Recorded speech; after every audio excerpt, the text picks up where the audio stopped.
एकादशी व्रतों में श्रेष्ठ व्रत मानी जाती है। एकादशी का व्रत श्रेष्ठ व्रत है।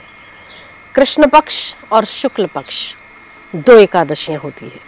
इसका व्रत अवश्य करना चाहिए, हर मनुष्य को करना चाहिए। ये आने वाली एकादशी ज्येष्ठ मास की एकादशी मानी जाती है। युधिष्ठिर ने भगवान कृष्ण से पूछा, जनार्दन, ज्येष्ठ मास में कृष्ण पक्ष की कौन सी एकादशी होती है और उसका क्या महात्म्य होता है? कृष्ण ने कहा, युधिष्ठिर, तुमने लोगों के कल्याण के लिए मुझे जो प्रश्न किया है उत्तम है। ये आने वाली एकादशी अपरा एकादशी के नाम से जानी जाती है, जो महान पातकों का नाश करने वाली है। ब्रह्म हत्या, गर्भस्थ शिशु की हत्या, आप ध्यान देना, बच्चा जो गर्भ में पल रहा है उसकी हत्या भी पाप माना गया है। ईश्वर ने उसको जन्म देने के लिए भेजा है, जिसके लिए आप माता के रूप में नियुक्त की गई हैं। आने वाली संतान को आप अपने स्वार्थ या अपने विचार या लोक भय किसी भी कारण से आप यदि गर्भस्थ शिशु की हत्या करते हैं तो आप पाप को प्राप्त होते हैं। इसीलिए कभी भी कोई संत तो ऐसे भी हैं, राम सुखदास जी महाराज जहां पर भी जाते थे पहले ये पता कराते थे कि जिनके घर का भोजन आ रहा है उसने कभी गर्भ हत्या तो नहीं करवाई है, कभी गर्भपात तो नहीं करवाया है।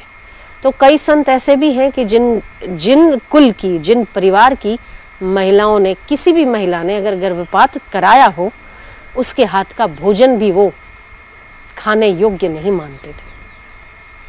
इसका मतलब गर्भपात महापाप है। ब्रह्म हत्या का पाप, गर्भपात और परस्त्री गमन जैसे महापाप भी अपरा एकादशी के व्रत से नष्ट हो जाते हैं।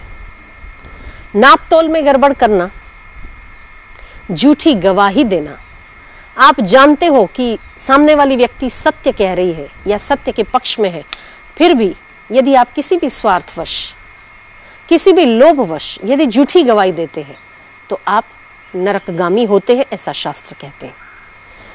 आप अज्ञानी हैं, आप नक्षत्र की गणना नहीं जानते, फिर भी यदि आप नक्षत्र की गणना करते हैं, यदि आप वेद की किसी भी नाड़ी या किसी भी तत्व का विचार नहीं करते हैं या आपको वेद का ज्ञान नहीं है, फिर भी अपने आप को आडंबर या किसी भी लोभ के वश होकर यदि अपने आप को आयुर्वेदाचार्य समझते हैं या मानते हैं और पैसा लेते हैं लोगों से, तब भी आप पाप के भागी बनते। इन सभी पापों का शमन भी अपरा एकादशी के व्रत से नष्ट हो जाता है। कुरुक्षेत्र में सूर्य ग्रहण के समय स्नान करके दान करने से, हाथी, घोड़े और सुवर्ण का दान करने से जिस पुण्य की प्राप्ति होती है, केवल और केवल अपरा एकादशी के व्रत से प्राप्त होता है।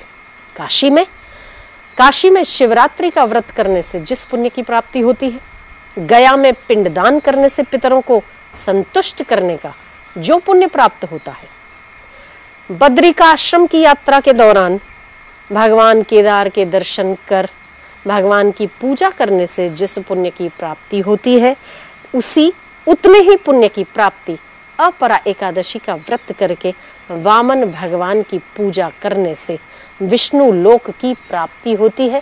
ऐसा भगवान जनार्दन ने युधिष्ठिर से कहा।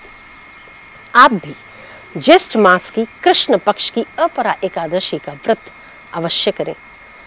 एक महीने में दो एकादशियां आती है, एक कृष्ण पक्ष की आती है, एक शुक्ल पक्ष की आती है। दोनों एकादशियां करने से शरीर स्वस्थ रहता है, मन प्रसन्न रहता है।